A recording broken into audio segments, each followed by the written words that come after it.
پھر دن ہوا،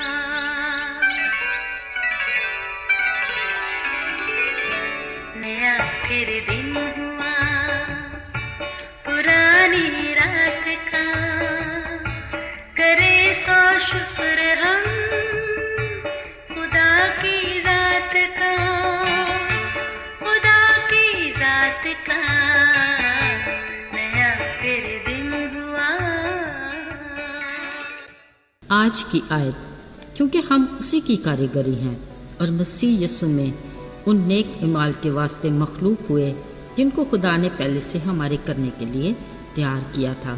افسیوں 2:10 آیت۔ عزیزو، جب ہم اسکول، کالج، یونیورسٹی میں یا شعبہ زندگی میں کسی کام کے لیے جاتے ہیں تو ہمیں ایک ٹائم ٹیبل دیا جاتا ہے۔ ہمیں اسی کے مطابق چلنا ہوتا ہے تاکہ ہر کام منظم طریقے سے پورا ہو سکے اور ہم اپنے مقصد میں کامیاب بھی ہو جائیں۔ اب سوچنا تو یہ ہے کہ خدا نے ہمیں تخلیق کر کے اس دنیا میں بھیجا تو یقیناً کوئی مقصد تو ہوگا اور ہمارے لیے اس کا کوئی ٹائم ٹیبل بھی ضرور ہی ہوگا۔ ہاں عزیزو، اس بارے میں اس نے اپنے کلام میں فرمایا، ہم اسی کی کاریگری ہیں اور مسیح یسوع میں ان نیک اعمال کے واسطے مخلوق ہوئے جن کو خدا نے پہلے سے ہی ہمارے لیے تیار کیا تھا۔ مطلب خدا نے ہمارا ٹائم ٹیبل پہلے ہی سے تیار کر رکھا ہے، وہ یہ کہ ہمیں یسوع مسیح میں نیک اعمال کرنے ہیں، تبھی ہم اس کی عزت اور اس کے نام کو جلال دے سکیں گے۔ ایک پل ہماری سوچ میں یہ بھی آتا ہے کہ وہ کون سے نیک کام ہیں جو ہمارا خالق ہمیں کرنے کو کہتا ہے۔ عزیزو، بلا شبہ نیک کام وہ اچھے کام جو ہم کرتے ہیں، مگر اس میں بڑے احتیاط کی بھی ضرورت ہے۔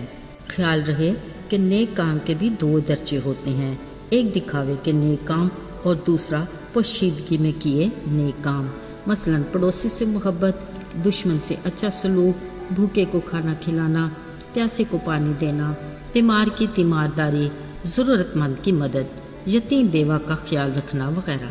شاید ہم کہیں کہ ہاں جناب، ہم تو ایسے کام کرتے ہی رہتے ہیں، پر ذرا سنجیدگی سے سوچئے، اگر تو ہم نے یہ نیک کام دکھاوے کے لیے کیے ہیں تو بس سمجھ لیں خدا کے پاس ہمارے لیے ان کا کوئی اجر نہیں، کیونکہ خدا نے اپنی زمینی زندگی میں بارہا اس بات کی تعلیم دی اور خبردار کیا اور کہا، اپنے نیکی کے کام دکھاوے کے لیے نہ کرو جیسے یہ ریاکار فقی فریسی کرتے ہیں تاکہ لوگ ان کی بڑائی کریں، کیونکہ خدا کے پاس ایسے کاموں کا اجر نہیں۔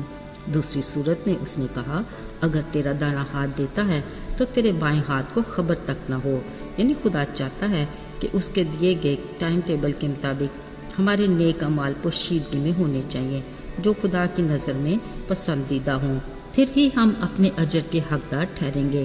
لیکن عزیزو، اگر ہم سچ کی آنکھ سے دیکھیں اور حق کی بات کہیں تو ہم اپنے تخلیق کے مقصد کو ہی بھول جاتے ہیں۔ ٹائم ٹیبل پر عمل کرنا تو دور کی بات ہے، کیونکہ دنیا میں آنکھ کھولے ہوش سنبھالتے ہی ہم اپنا ٹائم ٹیبل خود بنا لیتے ہیں۔